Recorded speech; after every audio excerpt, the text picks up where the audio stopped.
Okay, some of you wanted to see a cold start video. This is literally the first start in a week because I've been under the weather.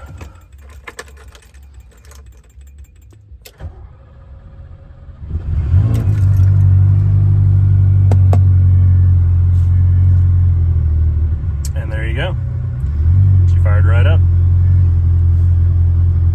We've got about a quarter tank of 85 in here, and we've got 40 something pounds of cold oil pressure at about a 1200 RPM idle.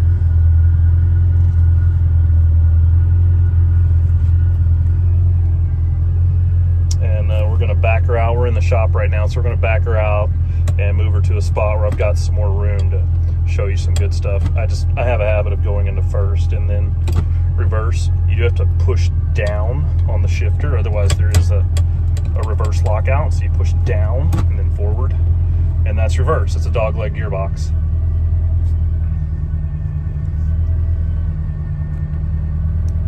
And I'll see you in a minute. I need all my attention to back out of the shop.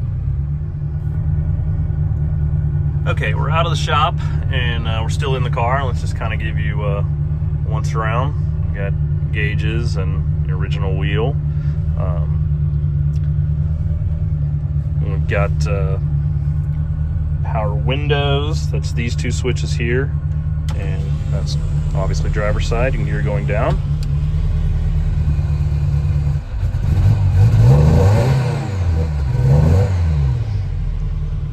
And passenger side.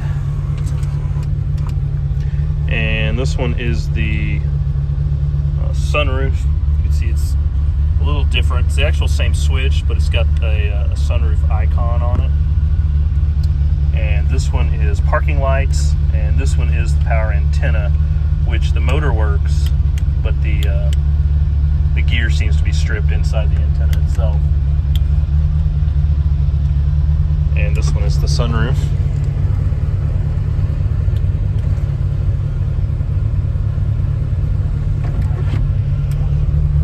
And we've got just a basic JVC stereo. There's some Alpine speakers that were installed here. I believe they did originally have speakers in that location.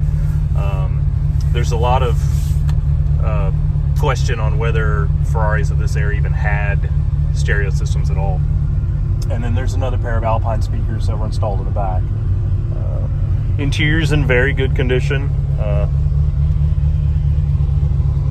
It's tan leather. And I'm going to go ahead and shut the engine off so I can show you a few other things. Some of the quirks of the Mondial.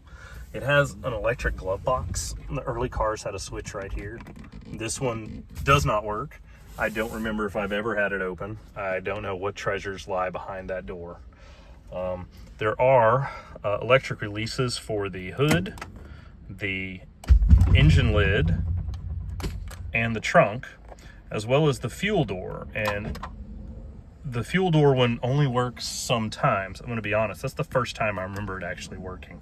I was going to show you the backup plan, but I'll go ahead and do that anyway.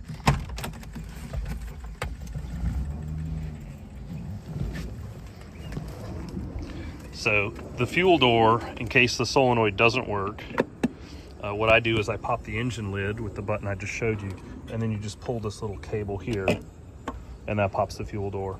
And besides, we're into the gas station. Everybody wants to see the Ferrari engine anyway. Plus, it reminds you to check the oil, which the dipstick is over here.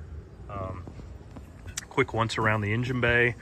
We're still using stock distributors, stock distributor caps. All the maintenance items for that are normal, the same as any 82 Mondial. We do have an upgraded pair of AEM ignition coils that are driven by the ECU.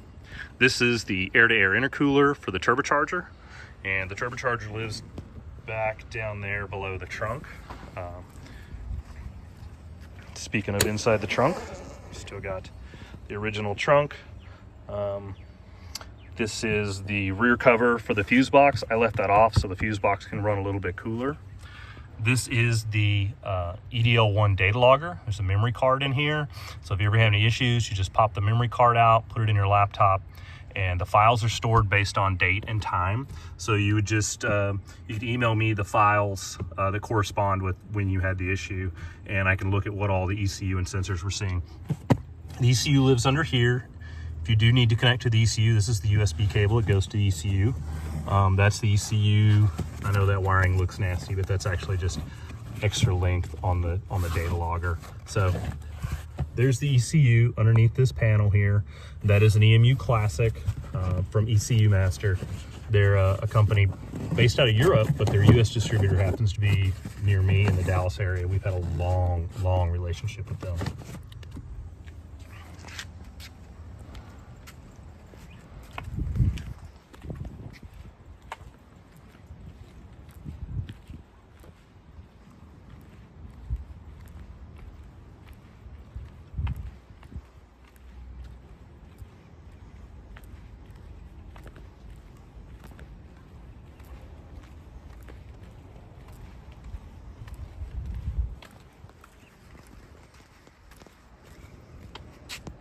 Under the front trunk is the original spare, the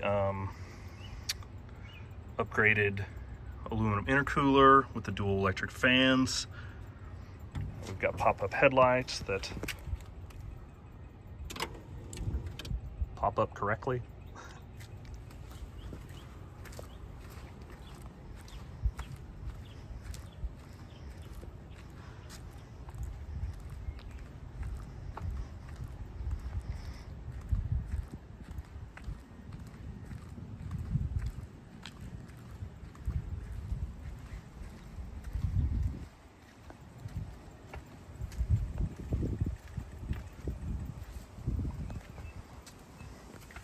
One other nice feature of the Mondial, and this is factory original actually, is there is a battery cutoff switch right here. This knob, if you have to store the car for a long period of time, you can just turn that knob and it'll disconnect the battery, so you don't have any battery drain issues. And the ECU still remembers all the tune and everything, so you don't have anything to worry about. Really, the only thing you're going to lose by doing that would be the radio presets, possibly your Bluetooth. You may have to repair your Bluetooth. So let's see if we can warm this thing up a little bit and we'll go for a drive.